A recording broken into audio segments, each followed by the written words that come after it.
రంగస్థలంతో Ram Charan super hit కొట్టడం guarantee. అదేంటి release కాకుండానే ఎలా చెప్తున్నారు మీరు అని అనుకుంటున్నారా? ఇది మేం చెప్పింది కాదు, రామ్ చరణ్ బల్లగుద్ది మరీ చెప్తున్న విషయం. అవును, రంగస్థలంపై రామ్ చరణ్ కొండంత నమ్మకంతో ఉన్నాడు. దీనికి కారణం సంక్రాంతి సెంటిమెంట్. సంక్రాంతికి వచ్చిన ప్రతిసారి సూపర్ హిట్ కొట్టాడు mega power star Ram Charan. 2013 సంక్రాంతికి నాయక్ సినిమాతో థియేటర్స్లోకి వచ్చాడు చెర్రీ. ఆ సినిమా సూపర్ డూపర్ హిట్.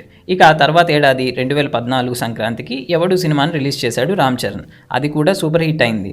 ఇప్పుడు ఈ సెంటిమెంట్తో సంక్రాంతి సినిమాల్లో హ్యాట్రిక్ కొట్టాలని ఫిక్స్ అయ్యాడు చరణ్. అందుకే సుకుమార్తో చేస్తున్న రంగస్థలం సినిమాను వచ్చే ఏడాది సంక్రాంతికి రెడీ చేస్తున్నారు.